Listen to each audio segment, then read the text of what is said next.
Hello, listeners. Welcome to this episode of Cryptonomics. Before we jump into today's discussion, please keep in mind this recording is for general education and is not intended to constitute investment advice. Any opinions expressed are those of the participants and do not necessarily represent those of Witham. Hello, everyone, and welcome back to another episode of Cryptonomics brought to you by Witham. As always, I'm your host, Mark Eckerly, and today I welcome to the show a good friend who I've known for quite a while now, Ron Quaranta, Chairman and CEO of Wall Street Blockchain Alliance. Welcome to today's show, Ron. Mark, it's good to see you, buddy. Thanks for having me. I'm really looking forward to it. Yeah, I'm looking forward. I'm glad we connected, kind of bring back a meeting of the minds. We got a lot to dive into today. Oh, yeah. The one thing I like to start off on is really, especially being first time here, I mean, definitely have you back on down the road, talk about more topics. But the first thing, I like to learn your crypto journey, right? How did you get into the space? So let's start with like intros, background, and kind of how did your rabbit hole experience begin, right? Everyone has one. Everyone has one, and half the times it almost sounds like myth, but I promise you this story is true, Mark. So I come out of financial services and financial technology. I started working in 1989. Freaks me out every time I say that year. I got involved in crypto probably around 2014, and the origin story there was I had a gentleman on my sales team who called me up in 2013. He had left the company, moved on to a different organization, but he calls me up on my cell phone, and he goes, "Ron, I need your help." So I'm going to make it sound like a bit of a movie, Mark, but when someone calls you on a cell phone and says that and they're in financial markets, that's probably not a good phone call to take. So I said, Bill, what's going on? What's wrong? And he goes, I've got a customer, one of my hedge fund clients. He wants me in on something called Bitcoin, but I think it's illegal. Oh God, what do I do? And that's literally the story. And ever since then, it's been me certainly trying to understand what the hell is a Bitcoin? What is a crypto? How might it impact financial markets? How might it change how we do what we do? So that was my intro to the world of crypto, and it's been the roller coaster that you and I have been on ever since. Prior to my current role, I was CEO of a small company called Trust. We were in the swaps market. We made middleware for swap execution facilities. Before that, I spent well over a decade at a company I suspect everyone knows, Thomson Reuters. I was their head of exchange trading for the Americas and what we called global trading analytics. So the boring plumbing that makes Wall Street work. It was price feeds and data feeds and SEC compliance reporting. And it's interesting as I looked at that evolution of crypto and blockchain, that kind of background. What was it? Steve Jobs' old saying, you can never connect the dots looking forward. You can always connect them looking backwards. I realized my understanding of the frictions involved in lots of the things that are happening in the markets really informed my approach and my thoughts about what blockchain and crypto could do for financial markets. And that's kind of what got me here. It's interesting to see kind of like that first call you had, right? And understanding what is Bitcoin, right? Because the reputation that Yes. Bitcoin and digital assets had back in 2014 is completely different than what it has today, right? It's way more mainstream, way more popular. It's common tongue, especially among folks on Wall Street, right? It's another alternative asset class. But back in the day, right, it's this shady currency used in Silk Road. These exchanges, you can only buy it in 3 places overseas. It was very esoteric asset class. And it's crazy to see in such a short time window how far we have come. I've been thrown out of more conference rooms in 2015, 2014 than I care to remember. And these were with colleagues in banks and firms that I knew. But you're right, that evolution of, there are some people who still believe crypto and Bitcoin specifically are only for illicit activity or tax evasion. And I'm sure you and I will get into that. But that evolution really is something that's very marked and I think very important for the industry. It's a conversation that, we all use the phrase TradFi. The truth of the matter is it's all fi in many regards. And a lot of the folks in the ecosystem are coming to understand this is potentially that next evolution and they need to be part of it. Yeah, I wholeheartedly agree. And I'm excited to dive into it. So today's episode is really a 2-parter, right? We're going to start one. I want to highlight and discuss all the exciting things that you guys are working on at the Wall Street Blockchain Alliance. Bunch of projects, white papers, just really a thought leader in the space. And then 2 is we're going to dive into the recent IRS. I say recent, I think it was in September or so. Yeah. We're recording now in early December.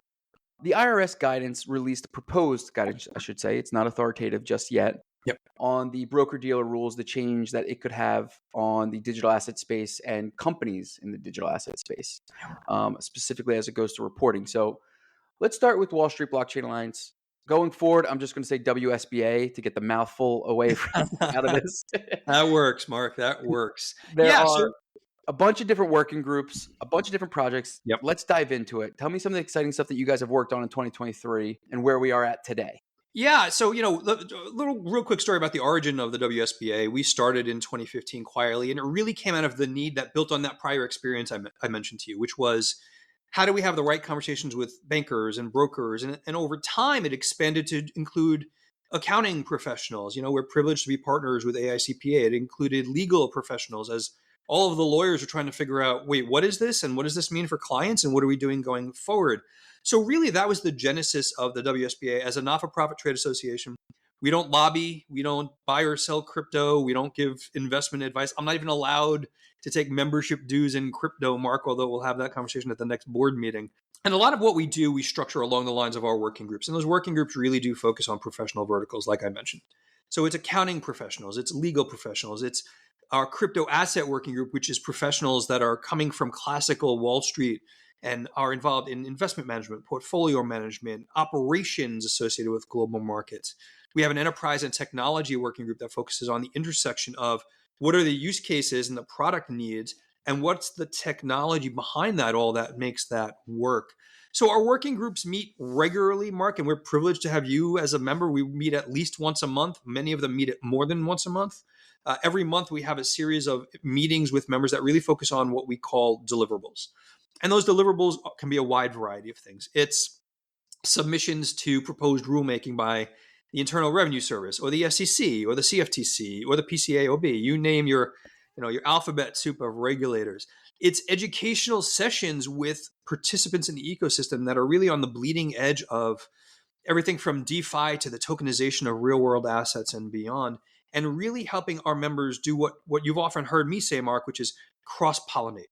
Colleagues that are doing accounting work, understanding the technology aspect, technologists understanding the legal aspects. And in our perspective, that's really where the strength in membership lies. We really work with our members to be voice of industry. You don't need to see my big head on a TV talking about or on a webinar at all times, although this is a privilege, but talking about what we're doing. We really work with our members to make sure they're talking more widely within their organizations. They're educating where it's needed, both for their companies and for their clients, and really where we're the safe space to have those conversations and plan for the future. Mm-hmm. And one of the things that I really love, there's a bunch of projects in the air by all the different working groups. Yep. But one thing that I've always kind of followed, tracked closely for, especially the groups that I haven't been a part to or akin to, I'm not as hands-on, are the recurring frequent webinars, the daily, I don't want to say like Twitter spaces, but it's very similar to that, where it's pop up. Let's have a quick webinar. Let's have a quick topic and discuss. And you bring experts in the respective fields together. And it's like really cutting edge news where, like you just mentioned, a proposed regulation just came out. Let's get the minds next day or that week together and discuss how this could impact the space and the companies in that space going forward. And I follow that closely. I've been loving the content, the product. It's fantastic. I can't advocate enough for it.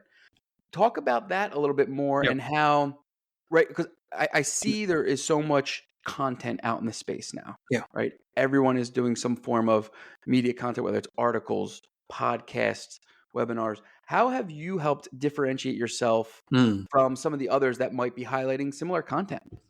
Yeah, it's a really good question, Mark, and I'm grateful for it. A few of the things that we do, I've got a great team, both the team within the WSBA as well as our working group chairs, all of whom have at least one full-time job. So they volunteer their time to be part of the ecosystem of what we're doing. And what we very much try to do is curate the information overload that so many of us get in this space. We have a weekly newsletter that we share with members every week. And every week my team goes through, oh, look, there's another 1,000 articles on a potential ETF. Can't share those all, but how do we cite the best articles? How do we curate through that data for members? Because one of the things we realize is our members' time and industry participants' time is limited and valuable. So if we can differentiate ourselves by saying, look, we've curated this based on our understanding of members, based on what you're working on, that's something that's very important to us on an ongoing basis. The other side of that, and I'm really grateful you raised this, Mark, is these kind of pop-up webinars that we have for members. And there's two types of webinars that we've found. what I've also found is you can't plan anything in advance anymore. Just I've given up. So every month or so, we do have a webinar on a set topic, and it could be anything from the impact of ESG on blockchain and blockchain implementation for things like climate reporting to any number of other initiatives. Then it's the, oh my God, what did the SEC chair say this time? Or what is this IRS proposed rulemaking? Or the thing where literally, Mark, we're waiting to hit the button on a pop-up global webinar is an ETF approval or not, probably sometime in January. And one of the things we work very hard to do is be ready to get engaged with members as quickly as we can when news breaks that is what we call market impactful. So arguably an ETF approval, and I'm sure we can dive into that at some point, probably market impactful. When you see things like, the SBF trial has been adjudicated and sentence will be passed early next year, but those kind of impacts on markets are the things we do our pop-up global webinars. And the one last thing I'll end with that, Mark, is we do that for members on a regular basis, but those kind of market moving webinars are open to the public. Yep. We try really hard to get out there. We certainly have a lot of curated things only for members, which is very important to us. But really, we also want to make sure that we represent a voice that's not just the, oh, look, crypto bad again, and someone did something terrible, and this is only for illicit finance. We're not crypto anarchists. We believe in regulations. We believe in laws. And part of what our mission is, Mark, is to really tell the true story of what's happening in a way that we think is helpful. Mm-hmm. Well, I usually close with this to help spotlight, but I think it's a good transition now. Where can audience members find out that free content, right? And I think that's something that's always prevalent. It's like we're all inundated with data. Yeah. Let's highlight where can we find those free webinars, those pop-up mini podcasts, if you will, whatever you want to call it. Yeah. Sure. Yeah. So a couple of things I'd suggest. Obviously, go to our website, wsba.co, not .com. In our news section, every one of the public submissions that we make is available free to the public. And I'd really advise people, a lot of what we've been doing recently, Mark, is we do LinkedIn Live and X Live. I finally stopped calling it Twitter. I now call it X. We'll do LinkedIn Live. As a matter of fact, every Friday at 12 noon, I have the privilege of hosting with two of our members, one of our board members, Josh Clayman, who you may know, and David Brill. Shout out to great friends and colleagues in this space. Josh chairs our legal working group. David chairs our crypto asset working group. And every Friday, we do a live crypto roundup. Sometimes we'll have guests, sometimes not. And that will be any topic imaginable that's been in the news for that week. That will always be publicized in advance. It's a regular recurring. So follow the WSBA on LinkedIn, follow the WSBA on X. You'll always see the alert, and it will always be publicly available post the recording. That's fantastic. Yeah. Like I said, always great content. I've been following for, Thank you. I think, as long as WSBA has been in existence. Because my crypto journey started around the same time. So all exciting stuff. One last thing before we put a bow on it. Sure.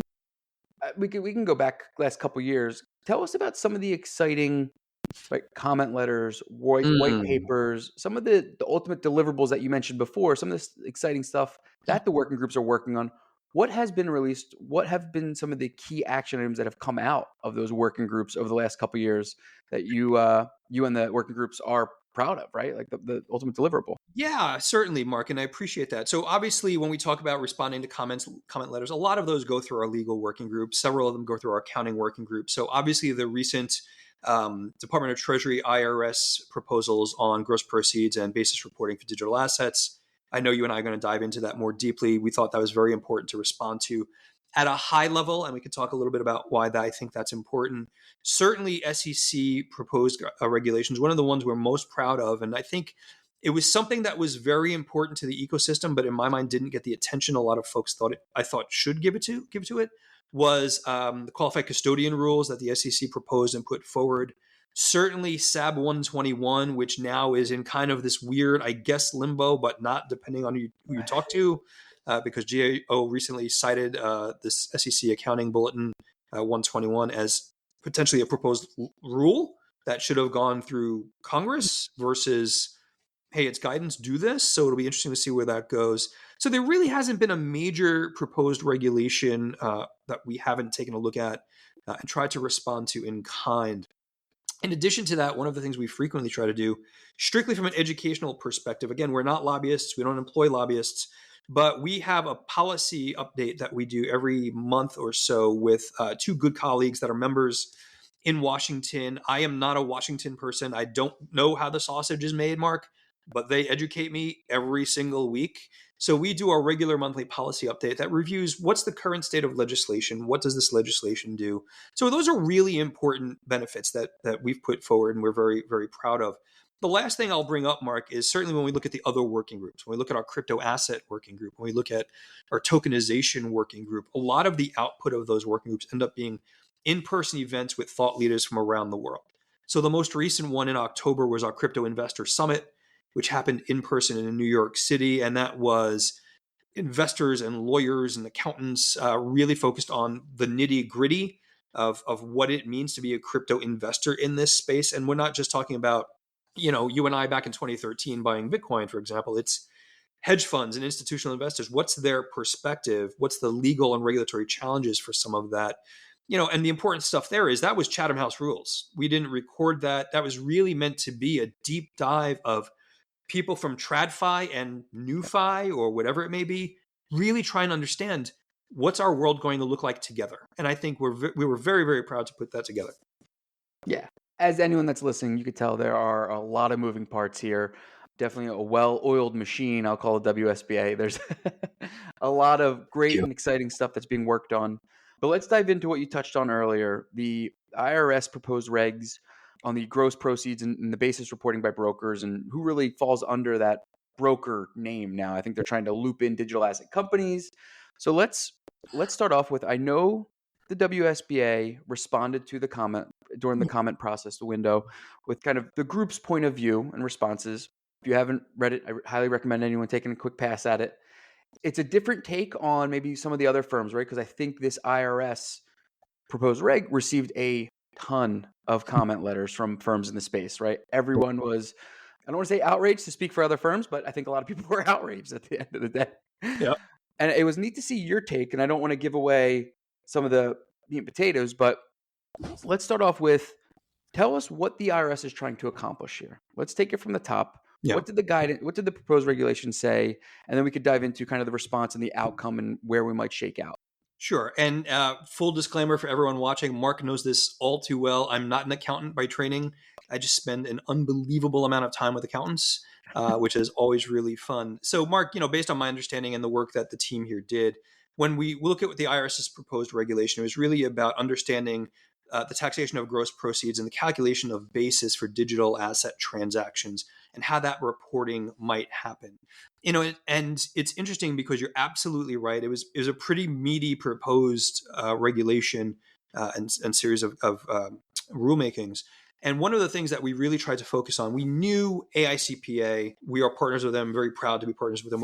We give very granular perspectives. We knew great firms like your firm and others would give granular perspectives. We really tried very hard to hit on some themes. And one of the themes we tried very hard to hit on was, and I mean this with full respect to the Department of Treasury and the IRS, is I believe that some of the complicated capabilities that exist in the world that they're looking at, and responsible taxation is important. We're not advocating for anything other than that. It's just a lot harder than I think regulators understand in some contexts.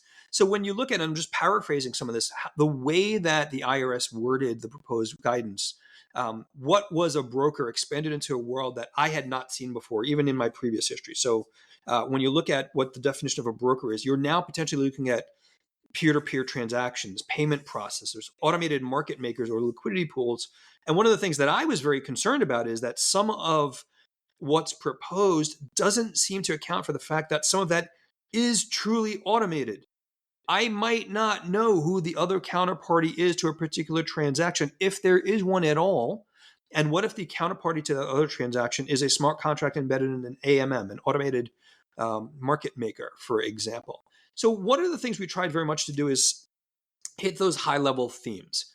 We think this is a mistake, or we think this is a bit problematic because it is very difficult to do this. It puts an undue burden on some participants in the market to try to understand, oh my God, where did these 10 million DeFi transactions come from? And how am I supposed to report on them? There were other nuances in there as well. I think, I don't envy the IRS's task. And all kidding aside, I don't envy any regulator's task. Innovation's accelerating. You and I have seen this in crypto markets and other markets as well. So I don't think they appropriately accounted for the nuances of DeFi.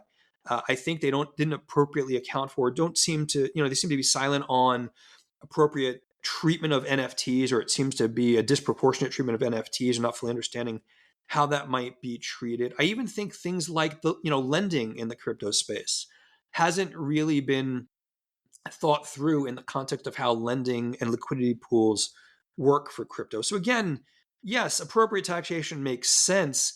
We would ask regulators to realize how hard the task they're putting forward is. And to the comment you made earlier, I looked it up earlier this morning. I think that it topped out at over 100,000 responses, Mark. So that requires, in my mind, someone to say, maybe we should give this another thought. So that's really where we tried to hit it up. It was a short response, 4 pages, I think, give or take. But we thought the themes were important because they inform the granular details. And I agree. I mean, I think anyone that has listened to me in the past, I am a proponent of regulation. I am a proponent of following the rules. I think anyone that's in this space for the long haul isn't trying to skirt around anything. I think the key objective here, and you hit the nail on the head, is we want to just make sure that the regulation bodies or regulating bodies, whoever it might be, right? Alphabet soup, SEC, CFTC, IRS, that they get it right for this asset class because it's something unlike any we have seen before. The proposed regs did seem like it was almost an attack on this new DeFi world that crypto opens up, which hasn't been seen in anything that we have transacted in before, right? Nothing that Wall Street has seen. So that's right. When you think we all want proper regulation, we all want the KYC AML procedures in place when you're dealing with third parties, some of that just might not fit into this, right? You're putting a square in a round hole or whatever the saying goes. Yeah. I mean, it's a really good point, Mark, because, we talked about the technology of it when we talk about DeFi, and I don't mean to keep saying smart contracts or AMMs, but for those of the folks in the audience, those are important components of the world that we know, including DeFi. It's not for lack of wanting to comply. I think in many regards, particularly for technology providers that are offering fintech services in this space, they just don't know how to comply. Yeah. How do I get KYC AML information for a smart contract living on a server someplace that was coded to do a specific activity? And I'm not, trying to minimize the importance of those transactions. Those are the things that we really hope regulators give deeper thought to. And, again, I keep saying it, we're not a lobbyist, but we've met with regulators, we've met with legislators to have these conversations from an educational perspective. People like you and I and your company and our organization, we always are ready to have that conversation to peel back the layers of the onion, so to speak. I think, Mark, if I could, one other thing that I think is very, very important, and it's this misperceived conversation, and I'm just saying mainstream media, not from a political perspective, just the way general media reports on crypto and DeFi, there are true privacy concerns. And there's this weird dichotomy. When you talk about privacy, there's a camp of people who say, well, you want privacy because you're doing illicit activities, you want to avoid taxes, and we get the bad actors. We understand how important it is to stop the bad actors. But there really is a concern about individual persons' privacy and the management of personally identifiable information. And it's everything from cybersecurity. Pick a government regulator that or agency that hasn't had some type of cybersecurity breach, to individuals are entitled to a degree of financial privacy within the confines of the law. And again, to the point you just made, that means regulators and legislators need to sit with industry and have the conversation around, here's what the law requires, help understand what can be done to do that. And I think that's a very critical conversation. Yeah, I wholeheartedly agree. I think that is one of the core components when you boil down the digital asset, right? One of the benefits of digital assets and wallet security and all that stuff is I don't want to say anonymity, but it is that comfort in your back pocket that I am not giving up all my personal identifying information to a third party, and now they know everything about me and they could just freeze my assets whenever they want. Right. That's one of the core benefits that I foresee with digital assets. Agreed. And, I think a lot of people have made the comparison. Well, the dollar in your pocket or the $20 bill, the hundreds in Mark's wallet, just for argument's sake within the context of this discussion. But the money in your wallet certainly has a serial number, certainly can be traced, but no individual transaction is saying, hey, Mark, where'd you get that dollar? And I think, citizens are entitled to that level of privacy and discretion, again, fully within the confines of the law. I agree. So I'm excited to see what next steps come out of this. Yeah. I know there are a couple firms that the IRS has brought down to DC to Yep. help kind of discuss the comment process in further detail in person. That is ongoing currently. So it's going to be, I mean, I think it all boils down to 2024. There's going to be a lot of exciting stuff for good or bad. We're going to see where it goes. Yep. But 2024 is really going to be a big year. I think 2023, we're coming out of that bear market, and 2022 was not the best year for digital asset space, the blockchain technology, whatever you want to call it. We've moved past that. We're kind of seeing the light at the end of the tunnel, and there's going to be a lot of exciting announcements, releases in 2024. One thing that's coming out hopefully shortly is accounting guidance from the Financial Accounting Standards Board. So we are moving in the right direction, right? We're kind of taking that next step as an asset class, which is exciting. So to pivot quickly to the WSBA, what do you guys have on the time horizon for 2024? What are you most excited about next year and kind of going in? I know we touched on the ETF, so January could be a huge month and just throw a wrench in everything, and that'll be the focus for the year. Is there anything else that kind of piques your interest a little bit? Yeah, it's funny. Just back real quickly, Mark, on the 2022 was a terrible, awful, horrible year. 2023, 2020, the latter half of 2023, I was joking with my wife about it. It feels like how you feel when you recover from the flu and you feel like you're alive again and you're just starting to come back. So we're hopeful that 2024 is going to be a really good year. So certainly the ETF response and where that goes. The WSBA will be hitting the road in 2024. So we've marked right now Boston, New York, where we're headquartered, Washington, D.C., pardon me, and probably Chicago or San Francisco. We also have members overseas, so there might be a London trip in my future. Not sure yet. Certainly, our working group meetings continue to move forward. We're looking at some very different initiatives as well for 2024, Mark. I mentioned tokenization a bit earlier. You and I could spend another hour on that, both the tokenization of digital assets as well as the tokenization of real-world assets. Our tokenization working group is really launching a series of initiatives around the publications of everything from a framework to understand the tokenization of real-world assets, benefits and risks. So some level of a scoring to understand for those companies and those individuals whose roles require them to understand, I need to tokenize Ron's mortgage. What does that mean and what does that look like? The checklist of how does this work and the framework around understanding what that means. So we're looking forward to working on that. The other thing we're putting forward, Mark, and you might have seen this as well, and it got pretty quiet later on in this year, but earlier this year, the WSBA worked with a series of our members across multiple firms and industry professions to launch what we called our crypto industry principles. And the principles were very much focused on not guidance, not even necessarily best practices, though we suspect a series of best practices might be needed. It was really focused on how do you want to behave in this ecosystem? What are the things individuals and corporations need to focus on, both as participants in the ecosystem that is crypto and blockchain and DeFi, as well as those firms and organizations trying to understand participants in crypto and blockchain and DeFi. And it focuses on everything from the basics that you would have thought we knew in the world prior to FTX and SBF. So no commingling of customer funds, full disclosures, the ability to understand segregation, for example. We're going to be hitting the road again, really participating with both WSBA members as well as wider industry participants, really getting them to be behind these industry principles. Because again, one of the things that gets lost in the noise, Mark, and I suspect you agree with this, is the bad news always gets the big headlines, but it omits the people who are and the firms that are building and the builders who continue to build. So that's going to be a good chunk of what we do for 2024. Our regular meetings will continue. Mark, as you know, we do our own share of socialization and networking events. So every month we have our networking and cocktails with new and old members in New York City. Always an opportunity to chat with friends and colleagues. So there's a lot of opportunity, again, to cross-pollinate for members. And Mark, I've just had you invited to every one of them. So you're on every list. So be prepared. Looking forward to it. I can't wait.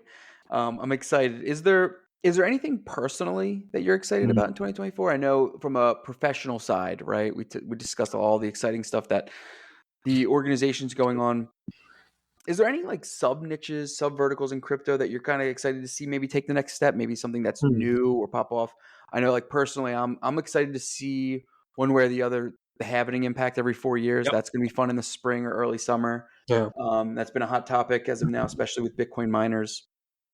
Anything that just from a Yeah. personal level, I mean, I know we're both in this space personally and professionally, so Yes. it's it definitely keeps it interesting. Yeah, there's so interestingly for me, aside from my wife wondering why I'm not a Bitcoin billionaire yet, we'll have to have that conversation with her tomorrow, Mark, at the event.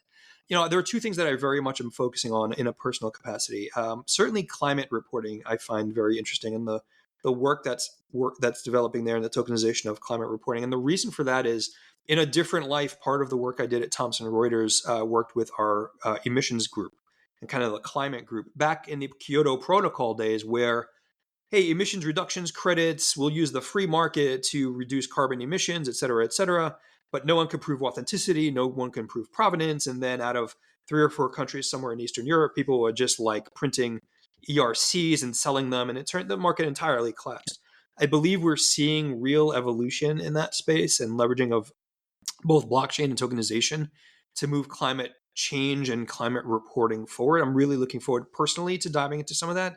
The other thing I've started really diving into, and I'm old enough to remember like playing ColecoVision, so I'm not the big gamer anymore, is gaming and crypto and blockchain and understanding the impact of gaming and Web3 on the generations coming after me. It's just fascinating to see digital ecosystems developing solely because they live in the gaming world. And I would love to see understanding what's that impact on the global market. Those kids that are playing games right now, they're going to be adults one day, and they will be fully Web3 ready.